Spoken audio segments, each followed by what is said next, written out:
I don't know who the next, I mean every NGO, every international NGO is under threat. And the embassies are very, very, very careful. Even the small civil society institutions are quite, I mean, they are very, very careful. But I think it's getting better. The civil society, look at what I went in June after 3 months to see my mother. So I came in March. I could see the difference. I mean, I could see in that 3 months there is a shift against the government. But it has to crystallize. There is opposition. I mean, virtually nobody speaks out, not in the media, but on the street. Virtually nobody defends the government. But it doesn't crystallize because of the lack of leadership, etc. Eknaliguda, but I mean, I think he's dead, right? He's killed. So, I know, but I want to know the case, what's going on. The case. No, you have any suspicion that he is not died? I don't know because I was not there, right? Personally, I will tell you this. The general story is that he was killed. The general story, I mean, from people who know, not from the army side, but from other fellow political activists and civil society people, the general belief is that he has been killed very soon after he was killed. So, and don't expect a habeas corpus order. No, I don't think.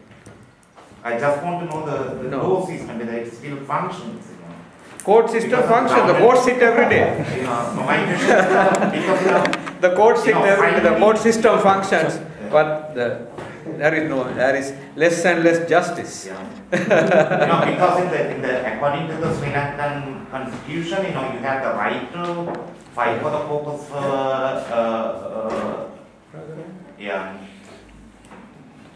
What's going to, Pires was ordered to summon the court. He gave evidence. He gave evidence. So you think that when Pires, that same Pires is now the Chief Justice, you think any magistrate would give an order against the government? Last question. Sarath Fonseca and CBK, no, I mean they had met at some party, French National Day, and that was blown up. Sarath Fonseca is also impossible character. I mean, no, he can't get on with people. But he also must now realize that but he's an important fact. I mean, he's important. As much as Chandrika or Ranil or anybody is important. I mean, you can't just say, no, he can't get. No, he is a hero among some people, right? Whether we like it or not, he is a hero to some people. And also, he is also seen as somebody who fought in the Rajapaksas.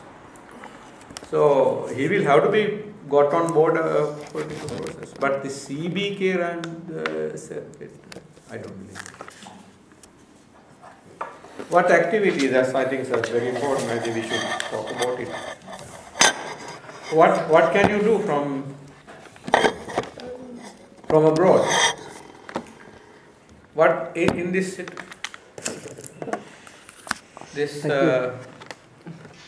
I'm very scared of cameras. It's for me. I'm very scared of cameras. If he doesn't, if he is joking. uncomfortable, turn it off. No, joke. Turn it off, please. It's okay, So Cha gives me a guarantee. No,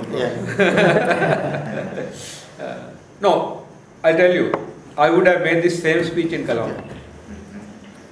Okay. If I am asked to make a speech, I will make the same speech in Kallam. So I have no problem.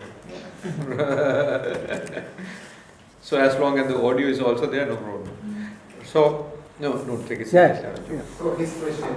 So on work activity, once I met a young lady lawyer whose father is also a lawyer and worked with me in Kathmandu. She had worked with me on this human rights bill committee. She met me at some reception and she was also critical like me. And then she said, "Sir, what do we do? What do we do?" I said, "Child, start talking to your neighbor." I said, "What is that? What do you mean?" I said, "Not neighbor is not Alupugindra man, not the next." Yeah, in the way that Jesus Christ said, I'm not a Christian or Buddhist, so I don't know much about these things, but I said in the way that talk to your neighbor, right? You love your neighbor. You love your neighbor does not mean love your the girl next door. No? It's more broad. So like that, talk to people, discuss issues. So discuss. Then don't underestimate what you can do, because she is a lawyer. So I said, don't underestimate. You are a lawyer. People listen to you. So talk to people. I mean, that is the least you could do. So the least you could do is to talk. Start talking. But also influence things back in Sri Lanka. Most of you cannot go to Sri Lanka, but you can influence things in Sri Lanka. Some of you can go to Sri Lanka. Some of you have political links with Sri Lanka. Make use of those political links. Outside the country, try to again do what we should be doing in Sri Lanka. Have a broad coalition. Today you don't have that coalition. I mean, here I went to Geneva for that Sinhala Avrudut survey, and there only hardly a few Tamils, right? So that is no reflection on Swiss diaspora. That is a reflection of what is happening in Sri Lanka. Yeah. When in Sri Lanka the Tamils and the Sinhalese don't get together, how can you expect those people to here to get together? No, you can't. So what I say is, try to broaden the coalition and talk to people and try to influence things. And there are ways of influencing. Using blogs, using emails, using Skype, using this, that, modern technology, Facebook. I'm saying try everything. But those are little things that you can do. But the more serious stuff is how do you influence, because you are political actors. You are political actors. You are political animals like me. Otherwise you won't be here, right? We are all political animals. So we do what I try to do in Colombo, back in Colombo, try to build up this consensus on this thing. So because I do not know how you work here, I can't give you advice about how to do it. What I say is, what should be done is abroad, strengthen a coalition. And also I know that if you take the Tamil diaspora, there are people who still believe, who are still idealistic about a separate state. I mean, let the idealism be with them, it's up to them, they have the right. But is a separate state, for example, even fighting for a separate state a possibility in Sri Lanka? No. With this strong government, with the military at disposal, it's a militarized, I forgot to say this, it's not only that the state machinery is supporting the Sinhala Buddhist nationalist project, it is also that the military is involved in that through some of the key people involved in the military, they are all supporting it. So maybe if I meet still a person who is an Islamist, I would tell him, you are entitled to have your ideas, but still, what do you do now? What do you do now? So do you preach from the mountain and say, oh no, we will someday have Islam and Islam only, right? You can do that. People in the left also, there are people who say, no, we will wait for the revolution. JVP, for example, says, wait for the revolution. Tamils, please wait for the revolution. After the revolution, everything will be okay, but we have to get there. How do we go to get there?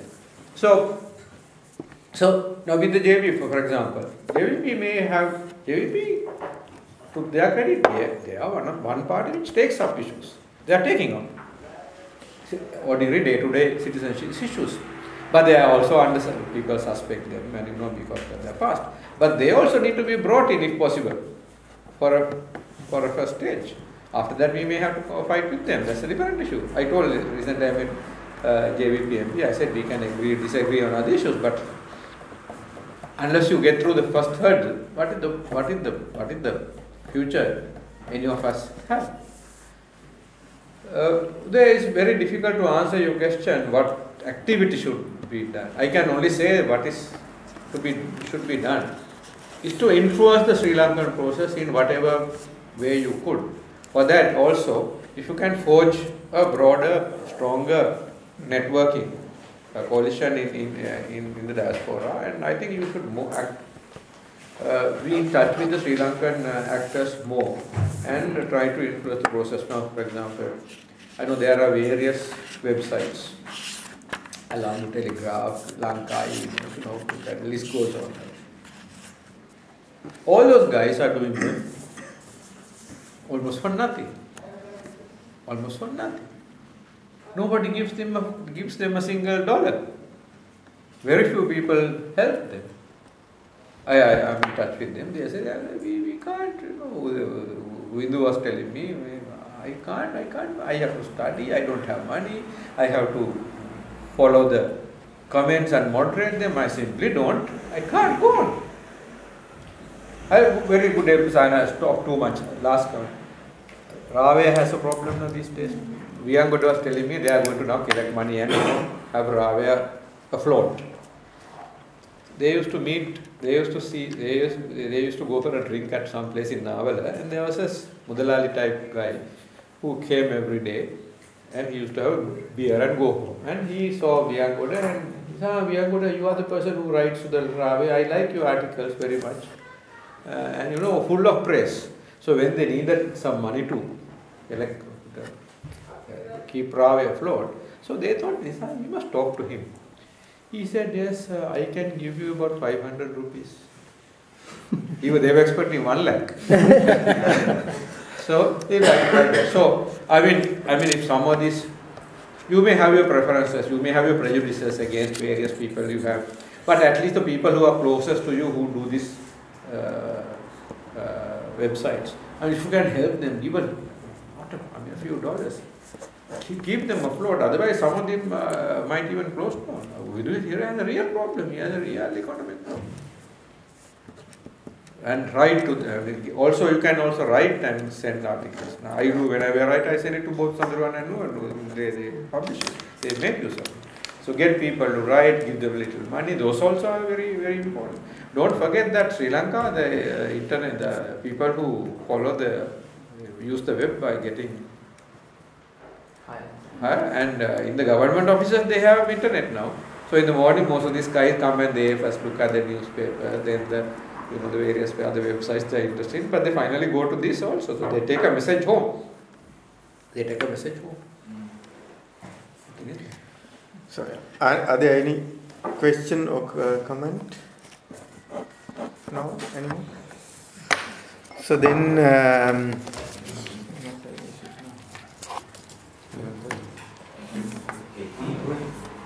shall we make 10 minutes break?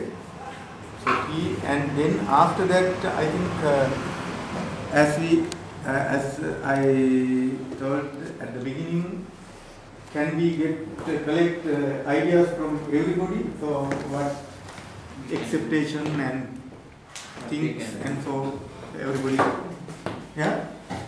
10 minutes break, and come and